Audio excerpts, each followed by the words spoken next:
காலை நேரத்தில் ஆண்டவரே உடைய கல்வாரி இரத்தத்தினால ஆண்டவரே எங்களை முழுவதுமாய் நீங்க சுத்திகரிங்க ஆண்டவரே. ஒரு சுத்திகரிக்கப்பட்ட ஆராதனைக்குள் எங்களை கொண்டு போங்க ஆண்டவரே. ஒரு அபிஷேக நிறைந்த ஆராதனைக்குள் எங்களை அழைத்து கொண்டு போங்க ஆண்டவரே. உடைய ஆலயத்தின் சம்பூரணத்தினால் எங்களை நிரப்புங்க ஆண்டவரே. நிறைவான ஆவியானவரே, இந்த காலை நேரத்தில் எங்கள் மத்தியில் நீங்க அசைவாடுங்க.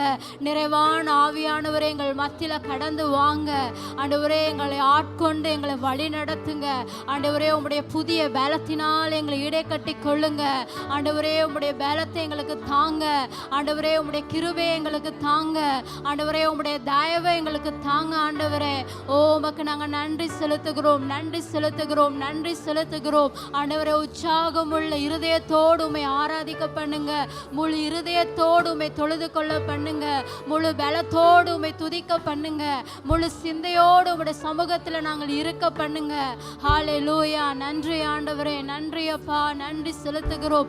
ஓமை நாங்கள் துதிக்கிறோம், துதிக்கிறோம். துதிகள் மத்தியில் வாசம் பண்ணுகிறவரே, துதிக்கு பாத்திரரே, உமக்கு நன்றி செலுத்துகிறோம். தூயாதி தூயவரே, பாத்திரரே, மகிமை நிறைந்தவரே, மாட்சிமை நிறைந்தவரே, எல்லா கணத்துக்கு பாத்திரம் உள்ளவரே, உமக்கு நாங்கள் நன்றி செலுத்துகிறோம், நன்றி செலுத்துகிறோம். ஹல்லேலூயா, ஹல்லேலூயா, ஹல்லேலூயா.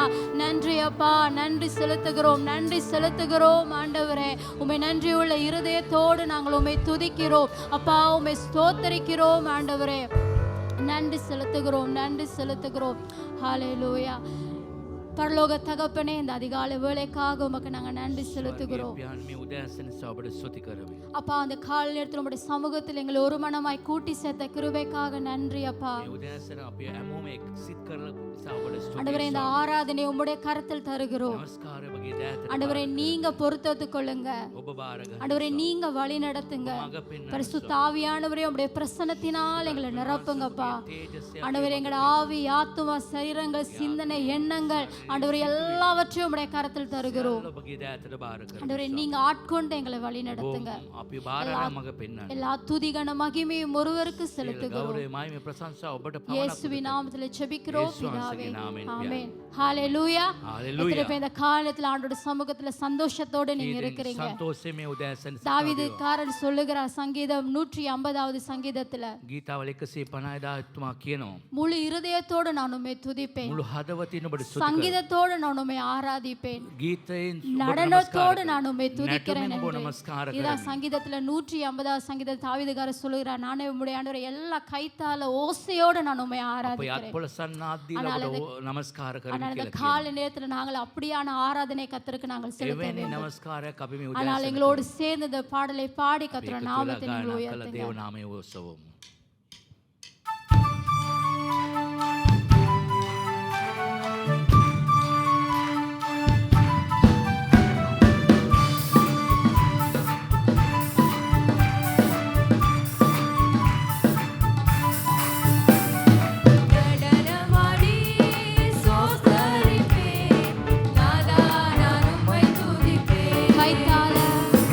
கைத்தால ஓசையுடன்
கரங்களை தட்டி அந்த நல்ல ஆண்டவருக்கு ஒரு விஷயம் நாங்கள் நன்றி செலுத்துவோம்.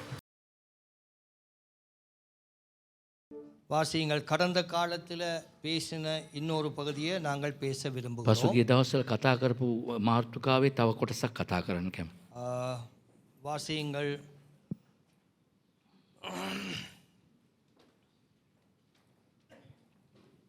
மத்தேயு 22ஆம் அதிகாரம் මතෙව් 22 වෙනි පරිච්ඡේදය.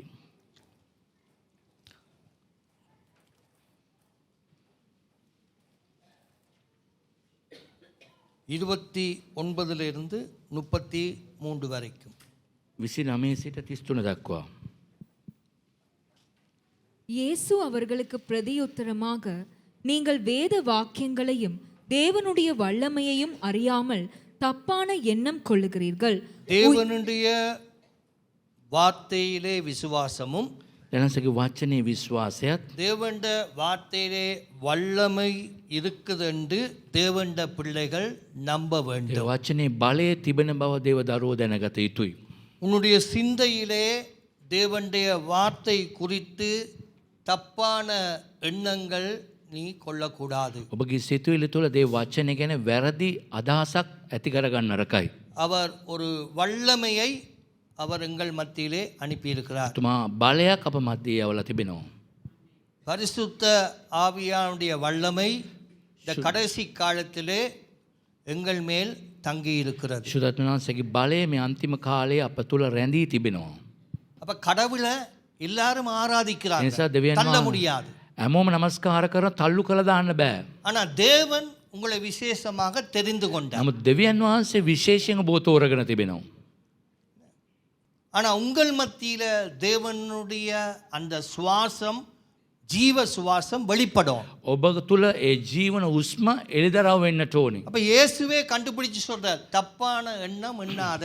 ඒස් වහන්සේම ඒක බලලා කියනවා මේ වැරදි වැටහීමක් කරගන්න එපා. நீ வல்லமையை ருசிக்க இல்ல. ඔබ බලය තාම රස විඳින්නේ நீ නැහැ. இன்னும் பெந்தகோஸ்த அனுபவத்தை சபையில பெற இல்ல. තාමත් පෙන්තකොස්ත අත්දැකීම මේ සභාවේ ඔබ ලබලා නැහැ. உனக்கு புரிய இல்ல. ඔබට තේරුන්නේ නැහැ. பெந்தகோஸ்த அனுபவத்துக்குள்ள வரக்கூடிய சக்தியின் வரையில பாவ சாயல், பாவ மேகம் இழுத்து வச்சிருக்கு. ඒ පාපේ වලාටම ඔබ ඇදගෙන තිබෙන නිසා ඒ දෙනන්සගේ පිබිදීමේ ආලේපය ලබා නැතුව තිබෙනවා. ஒரு ஒழுங்கான ஒரு முறைய பெந்தகோஸ்த சபை கற்றுக்கொள்ள. හරි පිළිවෙලක් ඒ පෙන්තකොස් සභාව අනුගමනය කරන්නේ නැහැ. அதனால உங்களோட வழிமுறையை நீங்க மாத்தணும். ඔබගේ යන මේ මාර්ගය වෙනස් කළ යුතුයි. ஆண்டவர் சொல்லியிருக்கார், மனம் திரும்பி கனி கொடு. ඔබ සිත් ඇරලා පළ දරන්න. கனி கொடு. மனம் திரும்பினா සිත් ඇරුණොත් පළ දරන්න. மனம் திரும்பி தேவ ராஜ்யத்தை பின்பற்றி. ඔබ සිත් ඇරලා දේව රාජ්‍ය අනුගමනය කරන්න. மனம் திரும்பி மன்னிப்பு கொடு. සිත් ඇරිලා කමාව දෙන්න. மனம் திரும்பி பாவத்தை விட்டு ஓய். සිත් ඇරිලා පාපේ අතාරින්න. ரிப்பண்ட், மனம் திரும்புதல். සිත් ඇරීම அது ஒரு கனியை கொடுக்கும். ඒක පළ දැරීමක් දෙනවා. சபையில வருகிற குடும்பங்கள் கனி கொடுக்கணும். සභාවේ ඉන්න පවුල් පළ දරන්න ඕනේ. ஊழியத்துல, සේවේදී, ஜெபத்துல, යාඥාවේදී, கொடுக்கிறதுல, දීමේදී, பரிசுத்தத்துல. ශුද්ධභාවයේදී. அப்பதான் தேவனுடைய நாமத்தை மகிமைப்படுத்தலாம். එවිට දේව නාමයේ මහිමයට පත් කරන්න පුළුවන්. தேவ ராஜ்யம் கட்டப்படுவது உங்கள் மூலமா தான். දේව රාජ්‍ය ගොඩනැගෙන්නේ ඔබ තුලින් තමයි. அப்ப இயேசு இங்க பேசல, ඒස් වහන්සේ මෙතන කතා කරනවා. அப்பா நீ தப்பான எண்ணம் கொள்ற, ඔබ වැරදි වැටීමක් ඉන්නේ ඔබ. உண்ட எண்ணமே புள்ளையா இருக்கு. ඔබගේ සිතුවිලි වැරදි. தேவனுடைய வார்த்தை என்றாலே வல்லமை தானே. වෙනසගේ වචනේ කියන්නේ බලය නේද? அந்த வல்லமையை நீ காணணும், ருசிக்கும். ඒ බලය දකින්න ඕනේ, රස විඳින්නට ඕනේ. அடுத்த வசனம் வாசிங்க. உயிர்த்தெழுதலில் கொள்வனையும் கொடுப்பனையும் இல்லை. அவர்கள் பரலோகத்திலே தேவதூதரை போல் இருப்பார்கள். அங்க ஒன்று சொல்ற, அப்பா உயிர்த்தெழுதல் ஒன்று இருக்கப்பா. උත්තාන වීම කියන එකක් තිබෙනවා. அங்க கல்யாணம் நடக்காது. එතන විවාහයන් සිදු වෙන්නේ නැහැ. அங்க சாவீடு நடக்காது. ඒක මරණ නිවස ඇති වෙන්නේ නැහැ. ஆனா எல்லாரும் அங்க தேவ தூதர்களை போல இருப்பார்கள். හැමෝම දේව දූතයන් වගේ ඉන්නවා. என்ன? அங்க வாங்குவதும் விற்பதும் இல்ல. ඒක ගැනීම විකිණීම නැහැ. அங்க பரலோகம். ඒක ස්වර්ග රාජ්‍ය. தேவ தூதர்களை போல மரித்தவர்கள் உயிரோடு எழும்பி வாழ்வார்கள். දේව දූතයන් වගේ මැරිච්ච අය උත්තාන වෙලා ජීවත් වෙනවා. மேலும் மரித்தோர் உயிர்த்தெழுதலை பற்றி நான் ஆபிரகாமின் தேவனும் ஈசாக்கின் தேவனும் யாக்கோபின் தேவனுமாய் இருக்கிறேன் என்று தேவனால் உங்களுக்கு உரைக்கப்பட்டிருக்கிறதை நீங்கள் வாசிக்கவில்லையா? வாசிக்கவில்லையா? அப்ப ஆண்டவர் கேட்கிறார், என்னுடைய சத்தியத்தை அறிய, මගේ සත්‍යතාවය දැනගන්න, என்ன புரிஞ்சு கொள்ள, මව තේරුම් ගන්න. விசுவாசிக்கு சாப்பிடுறது மட்டும் போதாது, ඇදහිලිවන්තයට කෑම කෑම පමණක් නොවෙයි, உடுத்துறது மட்டும் போதாது, ඇඳුම් ඇඳීම පමණක් නොවෙයි. விசுவாசிக்கு வேதத்தில் உள்ள வாக்கியங்களை வாசிக்க வேண்டும். ඇදහිලිවන්තයන් දේ වචනය කියවලා දැනගන්න ඕනේ. நீங்க கிருபையின் செட்டைக்கு கீழே அடங்கி இருக்கிற ඔබ කරුණාවේ පියා තට්සොල ඔබ රැඳී සිටිනවා. இந்த இடத்தை விட்டு நீங்க போயிட்டீங்க, அந்த பிரசன்னம் உங்களுக்கு கிடைக்காது. ඔබ මෙතනින් ඔබ ඉවත් වෙනවා නම් ඒ තේජස්ය ඔබට ලැබෙන්නේ නැහැ. சொல்ல விளங்குதா? තේරෙනවද? போனத்துக்கு பிறகுதான் தெரியும் அந்த அடைக்கலம், ඒක ගියාට පස්සේ තමයි දන්නේ ඒකේ රක්ෂස්ථානය ගැන. அந்த பிரசன்னம். දේව අභිමුඛය ගැන. அது வரைக்கும் அது புரியாது. ඒක එතකන් ඔබට තේරෙන්නේ නැහැ. உன்னை கத்த செட்டையின் நிழலுக்கு கீழே வச்சிருக்கிறார். ඔබ දෙනාසගේ පියා තටු සෙවණේ ඔබ තබා ஒரு තිබෙනවා. ஆமென் சொல்லுங்க. ආමෙන් කියන්න. அடுத்த வசனம்.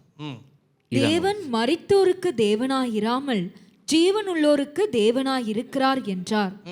ஜனங்கள் இதை கேட்டு அவருடைய போதகத்தை குறித்து ஆச்சரியப்பட்டார்கள். என்ன பட்டார்கள்?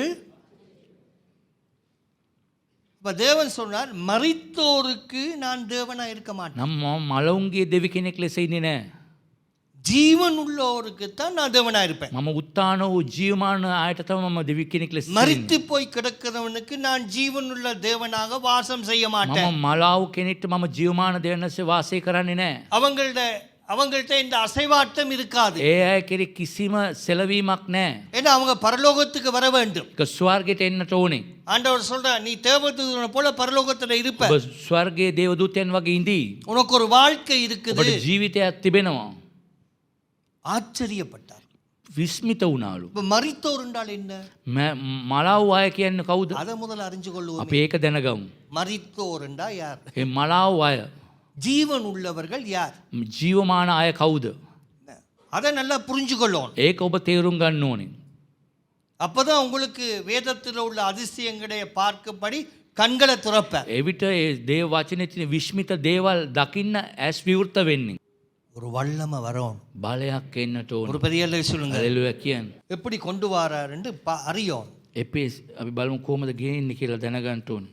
எபேசியர் 2ஆம் அதிகாரம் එපේස් දෙවෙනි පරිච්ඡේදය. முதலாவது வசனத்தை வாசிங்க. 2வது வசனம். அக்கிரமங்களினாலும் பாவங்களினாலும் மரித்தவர்களாயிருந்த உங்களை உயிர்ப்பித்தார். எதுல? அக்கிரமங்களினாலும் වැරදි ක්‍රියාව. பாவங்களினாலும் மரித்திருந்த உங்களை தேவன் என்ன செய்தாரா? පාප ක්‍රියාවෙන් ஒரு பெரிய அல்லலே சொல்லுங்க. මරණය වුණ ඔබව உயிர்த்தார். ඒ උත්තාන කළා.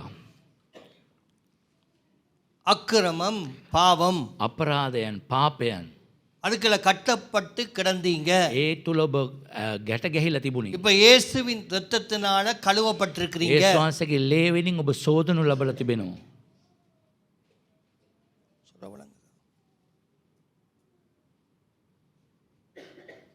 கர்த்தர் உங்களை உயிர்ப்பித்திருக்கிறார். ඒ ශ්වාසය ඔබ උත්තාන කර තිබෙනවා.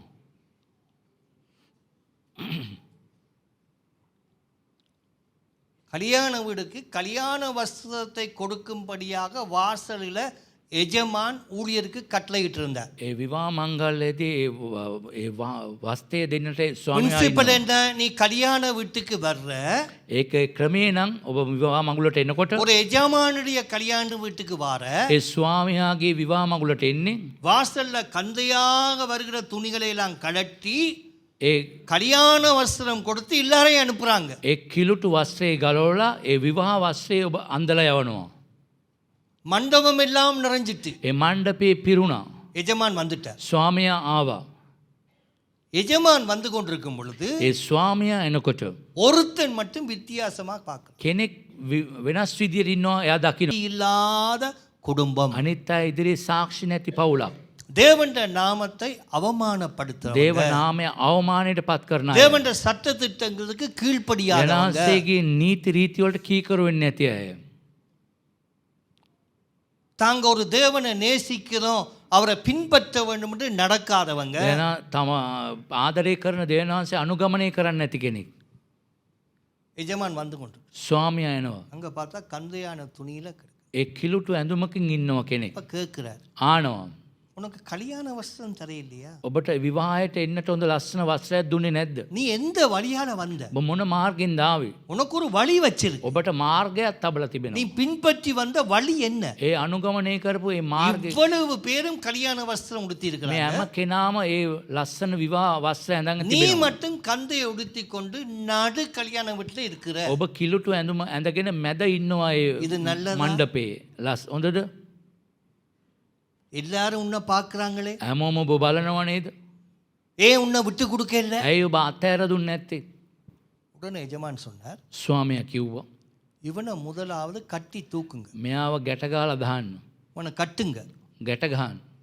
இவனை கட்டி தூக்குங்க. எல்லாரும் பார்க்கத்தக்கதா தூக்குங்க. හැමෝම බලන් ඉන්නද්දි මුස්සලා எல்லாரும் දාන්න. பார்க்கட்டும். හැමෝම බලද්දි. எல்லாரும் பார்க்கத்தானே வந்தான். හැමෝම බලන්න නේද ආවේ? நல்ல காலம் அவன் குடும்பத்தோட, குடும்பத்தில் அவனுக்கு பிரியம் இல்லை. ඒ පවුලේ ප්‍රියතාවයක් නැහැ. சிலர் குடும்பத்தின் மேல அக்கறை இல்லை. සමහර අය පවුල කෙරේ කිසි அது ලැබිකමක් නැහැ. துறந்த வாசல் மாதிரி. ඒක විවෘත දොරටුවක් වගේ. பிரின்சிபல் என்ன? ඒ ක්‍රමයේ මොනවද? ஒரு மனைவி கணவனுக்கு கீழ்ப்படியும். භාර්යාව ස්වාමි පුරුෂයාට කීකර වෙන්න அந்த ඕනේ. கணவன் மனைவி மேல அன்பு செலுத்தும். ඒ ස්වාමි පුරුෂයා භාර්යාවට ප්‍රේම කරන්න ඕනේ. கணவன் ஜெபிக்கும், ස්වාමි පුරුෂයා යාඥා කරනවා. மனைவி அதுக்கு ஒத்து போகும். භාර්යාව ඒකට එකඟ වෙන්නට ඕනේ. ஒத்து போனா தான் குடும்பம் வாழ ඒ முடியும். එකඟ වුණොත් තමයි පවුල ජීවත් වෙන්නේ.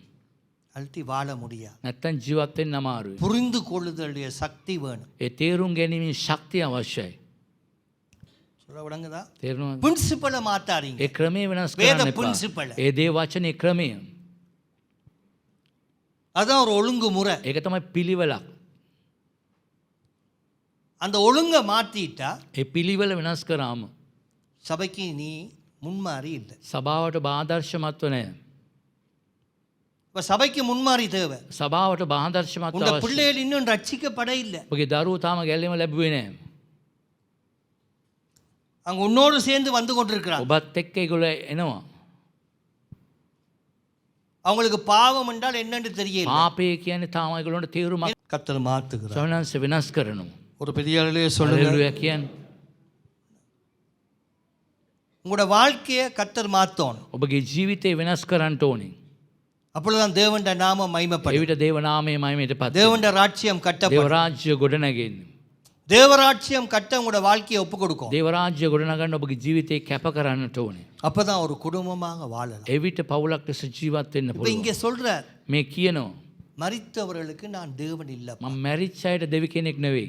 அவன் பாவத்திலும் அக்கிரத்தும் இருந்தா நாங்க எவ்வளவுதான் பேசினாலும் அவனுக்கு ஒரு எழுப்புதல் வராது. ඒ පාපේ අපරාධයේ ඉන්න කෙනෙක් මිනිස්සුන්ට කොතරම් කතා කරත් ඒකට පිවිදීමක් එන්නේ නැහැ. அவன் தந்த வாழ்க்கையை குறிச்சு எண்ணிக்கொண்டிருப்பான். තමාගේ ජීවිතේ ගැනම හිතගෙන ඉන්නවා. இன்னொருடைய வாழ்க்கையை சபையை குறிச்சு என்றது இல்ல. තව කෙනෙක්ගේ නැත්නම් සභාව ගැන හිතන්නේ නැහැ. நீங்க வாதாட மாட்டீங்க, நாங்க மட்டும் தான் வாதாடுவோம். ඔබ ඒක නඩු කියන්නේ නැහැ. අපි විතරයි ඒක ගැන නඩු කියන්න වෙන්නේ. உங்களுக்கு நண்பர்கள் இல்ல. ඔබට මිත්‍රයන් නැහැ. உங்களோட வாழ்க்கை உங்களுக்கு சொந்தமானது. ඔබගේ ජීවිතය ඔබට අයිති. ஒரு ஆமே சொல்லுங்க. ආමෙන් කියන්නේ. ஜீவன் உள்ளோருக்கு தேவன் தேவனாய் இருக்கிறார். ජීවමාන අයට තමයි ස්වාමීන් වහන්සේ දෙවි කෙනෙක් ලෙස සිටින්නේ. அவர் ஜீவன் உள்ள ஜீவாதிபதி. එයා ජීවයට ජීව අධිපති. சொல்லுங்க, ஜீவன் உள்ள தேவன். இன்னும் ஜீவமான். தெரியுது, இன்னும் தெரியுது நான் செய்யறது தவறு. තවමත් දන්නවා එයාට ඒගොල්ලෝ කරන දේ அந்த වැරදි. இருதயம் வலிக்கும். ඒ හදවත රිදෙනවා. ஆனா மனம் திரும்பாது. නමුත් සිත් நான் ඇරෙන්නේ නැහැ. செய்யறது பிழைன்னு தெரியும். මම කරන දේ වැරදි කියලා දන්නවා.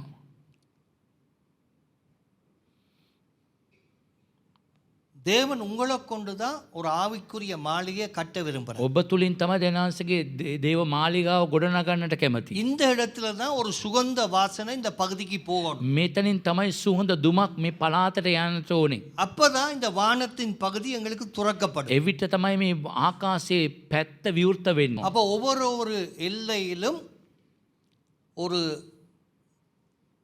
பிசாசின் கூட்டம், வானத்தின் அதிபதி, பூமியின் அதிபதி எல்லை வச்சிருக்கிறான். ඒ යක්ෂයාගේ අධිපතිකම් ආකාශයට පොළොවේදී සීමාවන් තිබෙනවා. சில விளங்க அந்தந்த பகுதியை அவன் கட்டுப்படுத்துவான். ඒ පළාත ඒ කොටස ඒ පාලනය කරනවා.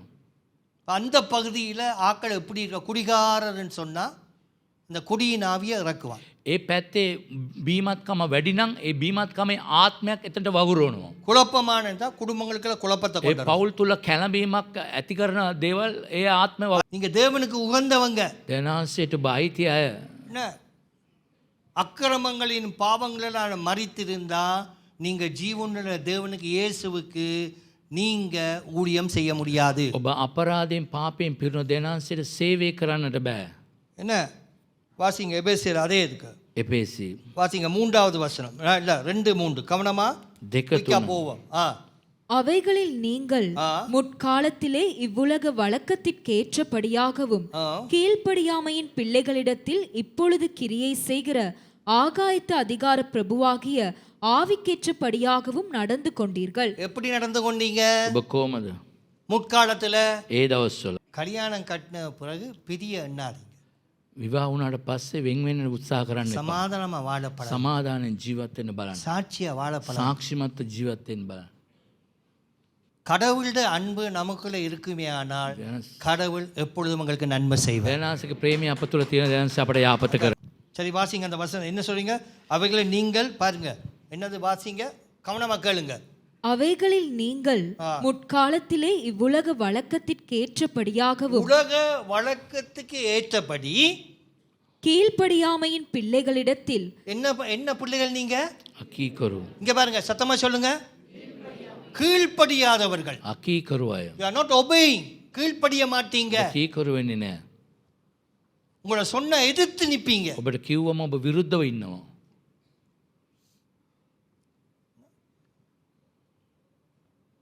கீழ்ப்படியாத பிள்ளைகள் ஆவிக்குரிய வாழ்க்கையில ආත්මික ජීවිතයේ අකීකරු தேவனால பயன்படுத்த முடியாது. දෙනාසයට පාවිච්චි කරන්න බෑ.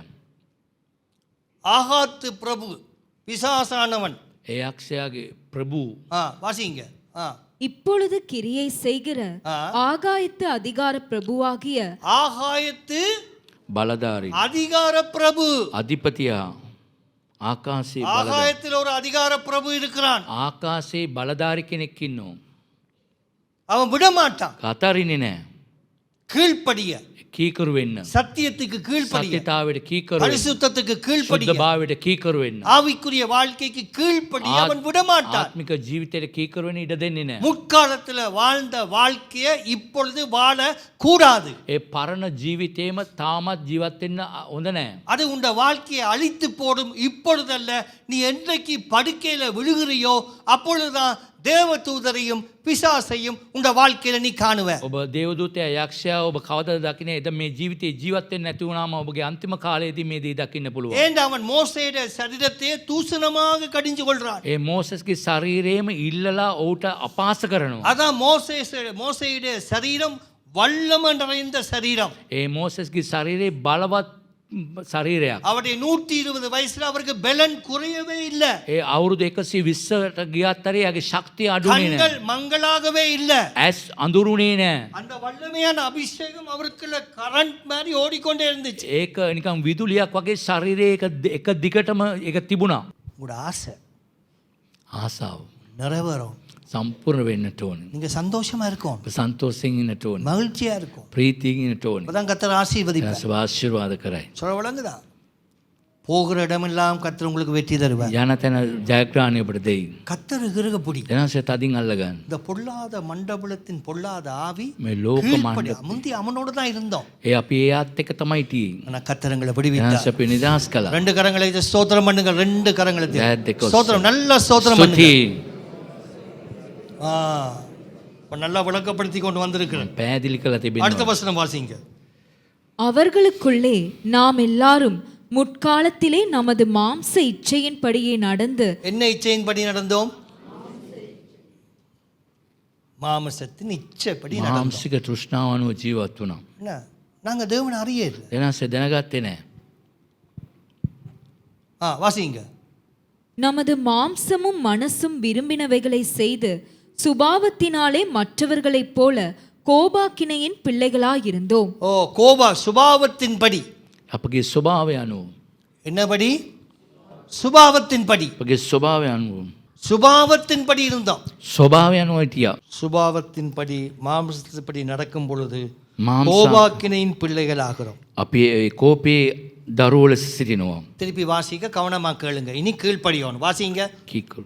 அவர்களுக்குள்ளே நாம் எல்லாரும் முற்காலத்திலே நமது மாம்ச இச்சையின்படியே நடந்து மாமிச இச்சையின்படி என்ன செய்தோம்? මාංශ තෘෂ්ණාව අනුව අපි ජීවත් වෙලා நமது மாம்சமும் மனசும் விரும்பினவைகளை செய்து சுபாவத்தினாலே மற்றவர்களைப் போல கோபாக்கினையின் பிள்ளைகளாயிருந்தோம். மற்றவரை போல எப்படி இருந்தோம்? අනිත් අය වගේ කොහොමද හිටියේ?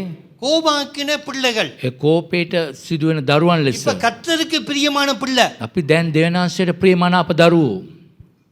முந்தி கோபாக்கின. අනිත් ඉස්සර අපි කෝපයට සුදුසු දරුවන් ලෙස. வாசிங்க கலாத்தியர். மாமிசத்தின் இச்சை என்னன்ற මාංශ තෘෂ්ණාව මොනවද කියලා අපි ගලාතිය சும்மா බලමු. வாசிட்டு போறதுல அண்டர்லைன் பண்ணி கவனமா வாழணும். ඒක ඔබ ඉරිගාලා ඔබ ජීවත් වෙන්නට ඕනේ. அப்பதான் பரிசுத்தமான ஒரு சபை வரும். එවිට සුද්ධ සභාවක් ඇති වෙන්නේ. வாசிங்க 5ஆம் அதிகாரம் 5 පරිච්ඡේදය 19 20 தான எல்லாரும் எடுத்துக்கொள்ளுங்க. நிமிஷம். 21 அண்டர்லைன் பண்ணுங்க. வாசிங்க. மாம்சத்தின் கிரியைகள் வெளியரங்கமாயிருக்கின்றன. அவை யாவன விபச்சாரம், வேசித்தனம், அசுத்தம், காமவிகாரம், விக்கிரக ஆராதனை, பில்லி சூனியம், பகைகள், விரோதங்கள், வைராக்கியங்கள், கோபங்கள், சண்டைகள், பிரிவினைகள், மார்க்க பேதங்கள், பொறாமைகள், கொலைகள், வெறிகள், களியாட்டுக்கள் முதலானவைகளே. பாருங்க, உங்களோட வாழ்க்கை எப்படி போகக்கூடாது. ඔබගේ ජීවිතේ මේ විදිහට යන්න අරකයි. சொல்ல விட அங்க நல்லா கவனமா பாருங்க. நல்லா பாருங்க. හොඳට බලන්න. நல்லா இந்த உங்களோட பரிசுத்தமான வாழ்க்கை பரிசுத்தமா இருக்கும். ඔබගේ සුද්ධ ජීවිතය ඔබට සුද්ධවත්ව තිබෙන්න ඕනේ. தேவனுடைய வார்த்தையை தப்பாக எண்ணாத. වෙනස්ගේ වචනේ වැරදි විදිහට தேவனுடைய வார்த்தையில வல்லமை இருக்குது. වෙනස්ගේ වචනේට බලය තිබෙනවා. உன்னை யாராலும் மாற்ற முடியாது. ඔබ කවුරුත් இயேசு மாற்றினார். යේසුස් වහන්සේ වෙනස් කළා. இயேசுடைய இரத்தம் உனக்குள்ள சிந்தப்பட்டிருக்குது. යේසුස් වහන්සේගේ ලේ ඉසිලා තිබෙනවා. உன்னை மாற்றினது மனிதன் அல்ல. ඔබ වෙනස් කරේ මනුෂ්‍යයා නොවේ. உன்னை மாற்றுகிறது தேவன். ඔබ වෙනස් කරේ දෙවියන් உன்னை වහන්සේ. பிள்ளையாக சுதந்தரிக்கிறார். ඔබගේ දරුවන් ලෙස ඔබට නිදහස දී තිබෙනවා. நீ கோபாக்கினிய பிள்ளை நரகத்துக்கு நியமிக்கப்பட்டிருந்த. ඔබ නරකාදීට නියම කරපු තිබුණයි. தேவன் உனக்கு ஒரு கல்யாண வஸ்திரம் கொடுத்திருக்கிறார். නමුත් දෙනාසේ විවාහ වස්ත්‍රයක් දී තිබුණා. அதனால தான் எங்களுக்கு ஒரு பாரத்தை கொடுக்கிறார். எங்கள் மூலமாக எல்லாரும் ரட்சிக்கப்படும். එනිසා ඔබට බරක් දීලා තිබුණා ඔබ තුලින් බොහෝ අය ගැලීම ලබන්නට. இயேசுடைய அன்பை எடுத்து சொல்லணும். යේසුස් වහන්සේගේ ප්‍රේමය අරන් කියන්නට ඕනේ. எங்கள் மூலமாக ஒருவர் ரட்சிக்கப்படணும். අප තුලින් කෙනෙක් ගැලීම ලබන්නට ඕනේ. எங்கள் மூலமாக தேவனுடைய நாமம் தெரியப்படணும். අප තුලින් දේව නාමය දැනගන්නට ඕනේ. உனக்கு ஒரு பாரம் ஒரு தரிசனம் வரும். ඔබට බරක් දර්ශනයක් තේන්නට ஐயோ ඕනේ. எத்தனை பேர் நரகத்துக்கு බොහෝ අය போய் නරකාදීට යනවනේ இந்த කියලා. அன்பை அறிவிக்க யாருமே ඒ இல்லையே. ප්‍රේමය කියන්නට කවුරුත් නැහැ நான் නේද? சொல்லுவேன் ஆண்டவரே. මම කියනවා உம்முடைய ස්වාමී. நாமத்தை பற்றி நான் சொல்லுவேன். ඔබගේ නාමය ගැන මම කියනවා. சொல்லி இருக்கிறீங்களா? ඔබ කියලා තියෙනවද එහෙම? பாவம் உங்களை தடுக்குது. පාපය ඔබට බාධා කරනවා. உங்களோட ரகசியமாய் செய்யற பாவம் உங்களை தடுத்து ඔබට நிறுத்துது. රාසිගත කරන ඔබ පාපය ඔබට බාධා அது කරනවා. வெளியே வந்துடுமான்னு ඒක பயப்படுறீங்க. එළියට එයි කියලා ඔබ බය වෙනවා. நீங்க செய்யறது போற பாதை சரியான பாதை இல்ல. ඔබ යන මාර්ගය හරි මාර්ගය නොවේ. நீ கல்யாண வஸ்திரத்தை தரித்துட்டு ஒரு எளிமையான ஒரு குப்பையான ஒரு தருத்திர வஸ்திரத்தை தரிச்சிட்டு வெளியே போற. ඔබ ඒ මගුල් වස්ත්‍රය අතහැරලා ඔබ කිලුටු වස්ත්‍රයක් ඔබ ඇඳගෙන එළියට යනවා. நீ தேவனுடைய பாதத்துல விழ இன்னும் பழகே இல்ல. දෙනසගේ පාමුලට වැටෙන්නට තාම පුරුදුනේ அவருடைய නැහැ. சமூகத்துல அழுந்து வல்லமையை பெற விருப்பம் දේව இல்ல. අභිමුඛයේ අඬා වැළපිලා බලය ලබා ගන්නට தேவனுடைய කැමැත්තක් பக்கம் නැහැ. கிட்ட போக நீ பொய் பேச பழகிட்ட. දෙනාසේට කිට්ටු වෙන්නට බැරුව ඔබ බොරු කියන්න පටන් අරන් තිබෙනවා. தேவன் பயன்படுத்த முடியாம இருக்கு. දෙනාසේට පාවිච්චි කරන්න බැරුව තිබෙනවා දැන්.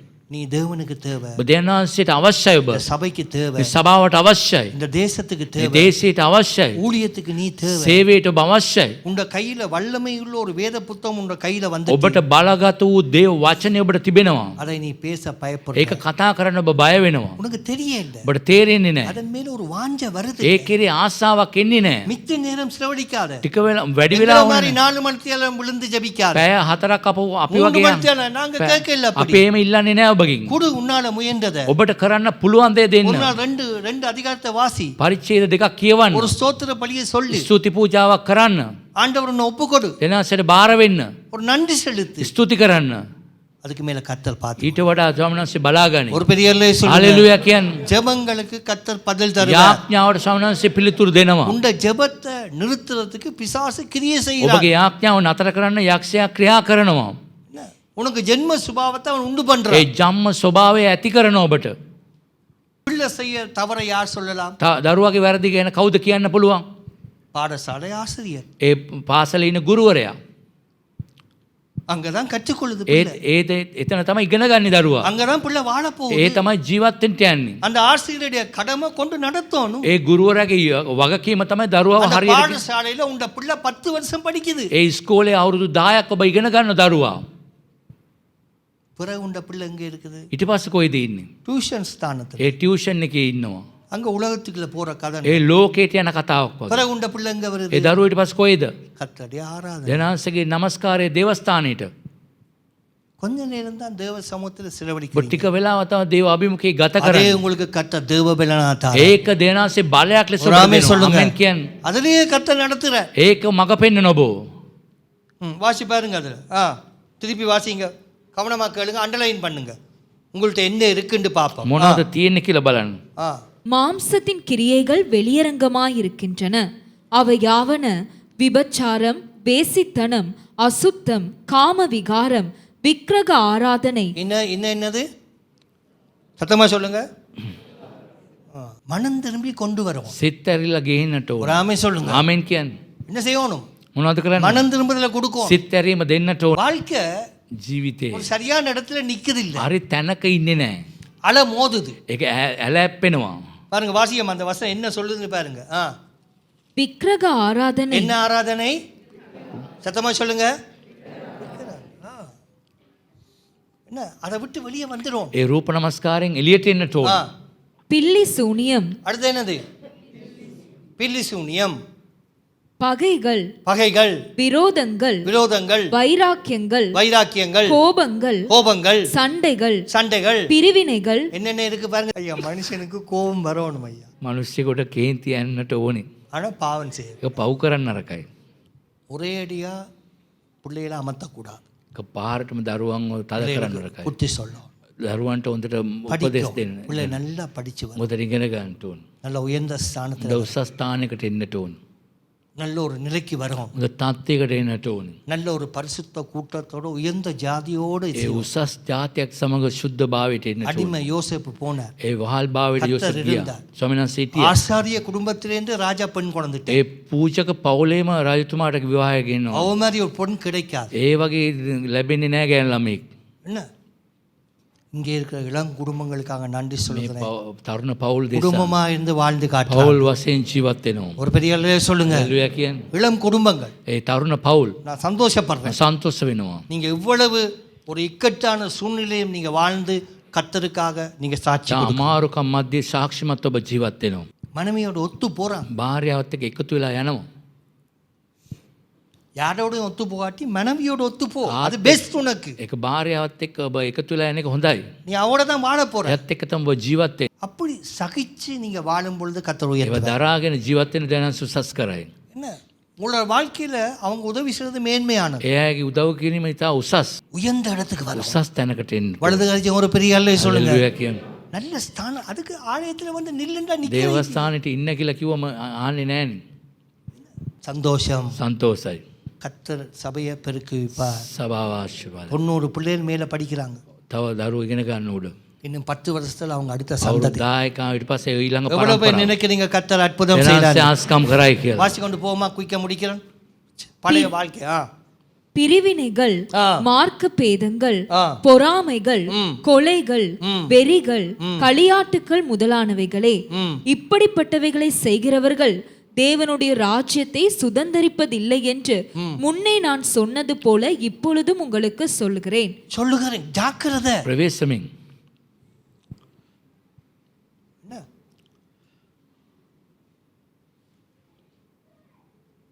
ஜாக்கிரதை. ප්‍රවේශමින් பாதுகாக்கப்படுங்க. ආරක්ෂා වෙන්න. சண்டை வேணாம். රණ්ඩු එපා. கோபம் வேண்டாம். කේන්ති එපා. பொறாமை வேணாம். ඊර්ෂ්‍යාව එපා. எரிச்சல் வேணாம். ඒ උදාස එපා. விக்கிர ஆராதனை රූප வேணாம். නමස්කාර එපා. கர்த்தர் சொல்ற ස්වාමීන් වහන්සේ 10 කියනවා. தரம் யோசிங்க. 10 වතාවක් කල්පනා කරන්න. கர்த்தர் உங்களை பிரிச்சு வச்சிருக்கார். එනාසේ වෙන් කරලා තිබෙනවා. உங்களுக்கு ஒரு வைராக்கியம் ඔබට வரும். ජූලිතභාවයක් තිබෙන්න ඕනේ. நீங்க கர்த்தரை வாசிங்க. ඔබ කියවන්න. இயேசுவே வாசிச்சு பார். යේසුස් වහන්සේ කියන කියවලා බලන්න. அடுத்த வசனம் வாசிங்க. ஆவியின் கனியோ ஆ. அன்பு, என்னது? முதலாவது என்ன வருது? ප්‍රථම මොනවද? அன்பு. சந்தோஷம், அடுத்து என்னது? ஆ சமாதானம், ஆ நீடிய பொறுமை, ம். தயவு, நற்குணம், விசுவாசம், சாந்தம், இச்சையடக்கம், இப்படிப்பட்டவைகளுக்கு விரோதமான பிரமாணம் ஒன்றுமில்லை. ம். சிரிச்சு பேசணும், නාවෙලා කතා කරන්න. சந்தோஷமா இருக்கணும், සන්තෝෂෙන් தட்டி கொடுக்கணும். சின்ன பிள்ளைன்னு சொன்னா அப்படித்தான் ඒ දරුවෝ කුඩා දරුවෝ කිව්වොත් එහෙම තමයි. அவங்கள அணைச்சு நடத்தணும். ඒ අයව හරියට මඟ පෙන්වන්න அவங்க ඕන. இன்னும் உலகத்துக்குள்ள காலடி எடுத்து வைக்க තම ලෝකෙට පාදේ තිබ්බේ නැහැ. ஒரு குழந்தைய பாருங்க, දරුවෙක් බලන්න. நெருப்பை கண்டா என்ன செய்யும்? ගින්දර දැක්කම என்ன செய்யும் புள்ள? நெருப்புகளை கைவிட අත දාන්න බලනවා ගින්දරට. அது இப்படிதான் அவருக்கு ඊට தெரியும். පස්සේ තමයි දන්නේ. சிறிய பிள்ளைகள் தேவ ராஜ்யத்துக்கு உரியவங்க. ඒ දේව රාජ්‍යයට අයිති දේව පුඩා දරුවෝ. என்ன அவங்கள கிட்ட வந்து ஆசீர்வதிங்க. ඔවුන් ළඟට ගෙන ආශිර්වාද කර. அன்பு சந்தோஷம் ஒரு நாளும் விட்டு, கிறிஸ்துவுடைய அன்பு விட்டு போக கூடாது. ඒ ක්‍රිස්තුස් වහන්සේගේ ප්‍රේමය வலது கஞ்சி ஒரு பெரிய සන්තෝෂය. அல்லே சொல்லுங்க. හලෙලූයා කියන්නේ. இன்னொரு வலது கஞ்சி ஒரு பெரிய அல்லே சொல்லுங்க. இன்னொரு அல்லே சொல்லுங்க. හලෙලූයා. சாட்சியா இருங்க. සාක්ෂිමත් වෙන්න. சபைக்குள்ள வரும்பொழுது மகிழ்ச்சியா வாங்க. සභාවට එනකොට ප්‍රීතිමත් වෙන්න.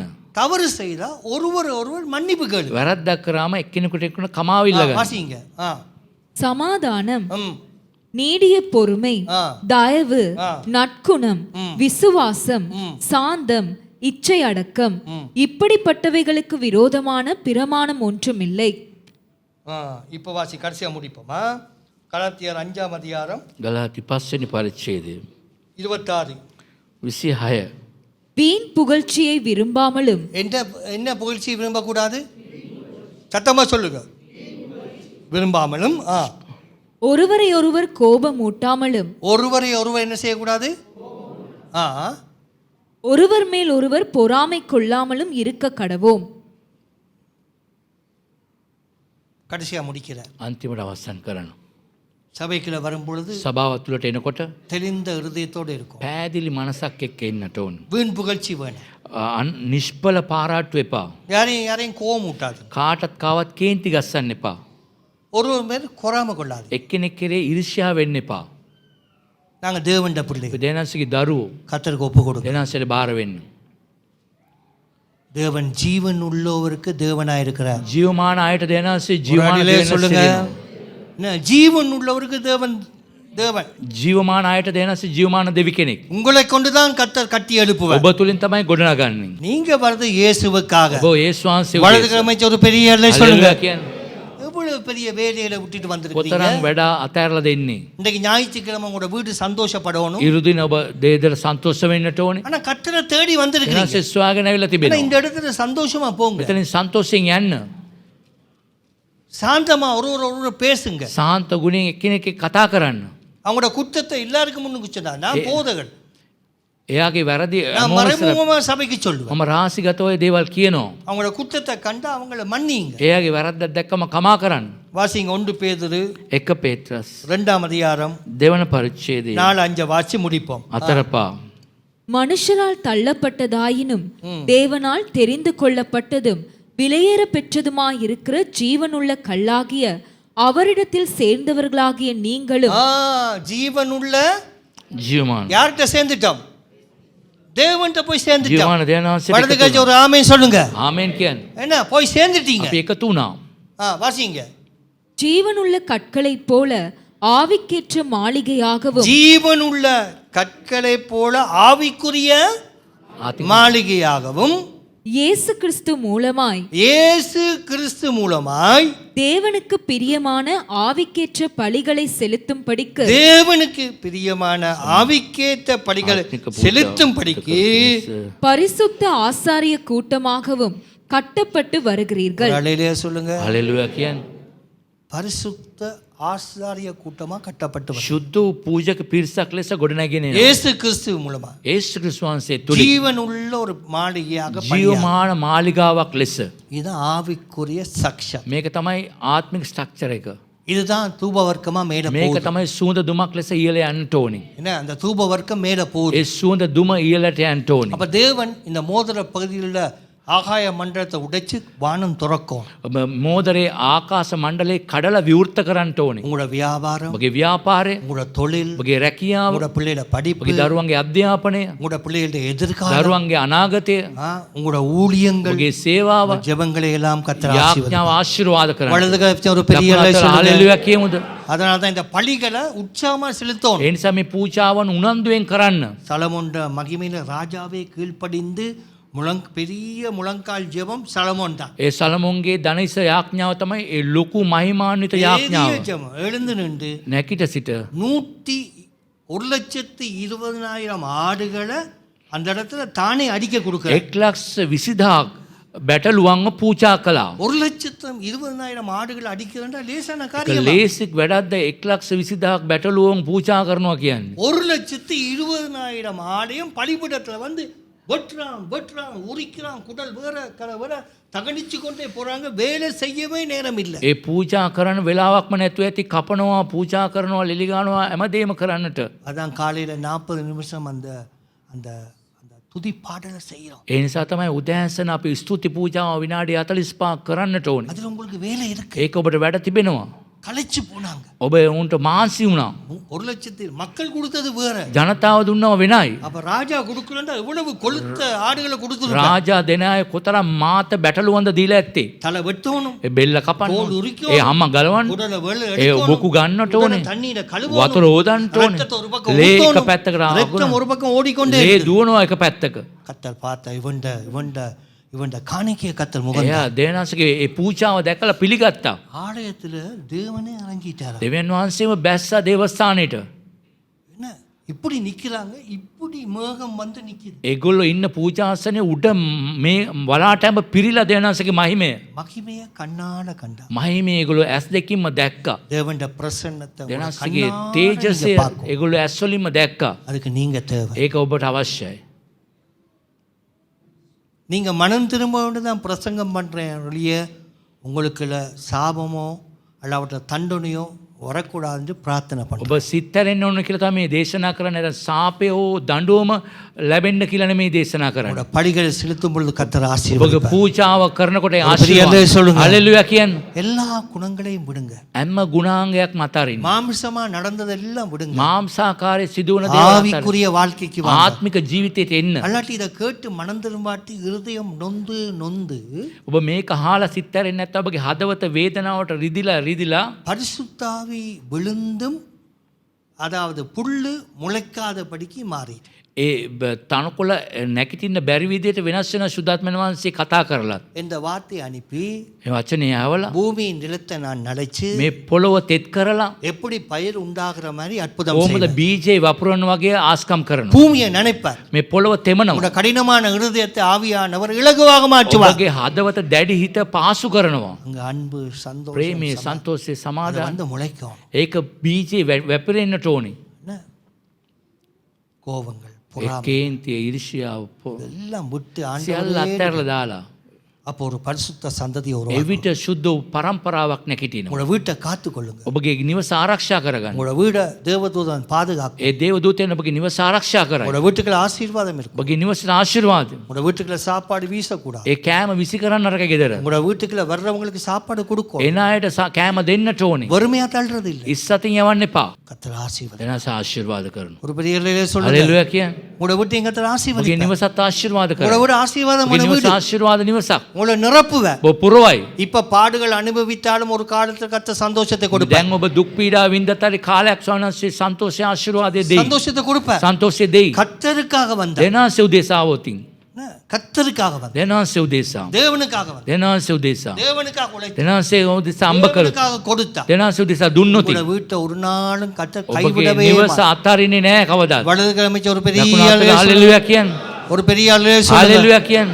உங்களோட ஜெபம் வல்லமை உள்ளது. ඔබගේ යාඥාව நீங்க බලවන්තයි. ஒரு நிமிஷம் கண்ண மூடி எங்கட குடும்பத்துக்கு ஜெபிச்சாலே பரலோகத்துல கேட்கப்படும். ඔබ මිනිත් ඇස් වල මිනිත්තුවක් ඥාඥා කර ස්වර්ගයේ අසනවා பவுல் යාඥා. சொல்ற மாதிரி என்னோட அநேகர் அன்பில்ல இருந்தாலும் நான் அவர்களுக்காக பிரயாசப்படுறேன். පෞල්තුමා කියන මාත් එක්ක සමහර අය ප්‍රේමේ නැතුණත් මම එයා උදෙසා යාඥා உங்களோட කරනවා. ஜெபம் வல்லமை உள்ளது. යාඥාව බලවන්තයි. உங்கள் சந்ததி உங்களோட பிள்ளைகள் பெரிய இடத்துக்கு வரணும்ன்றது எங்கட விருப்பம். ඔබගේ දරුවෝ හොඳ උසස් තැනකට එන්න ඕනේ කියලා තමයි අපගේ කැමැත්ත.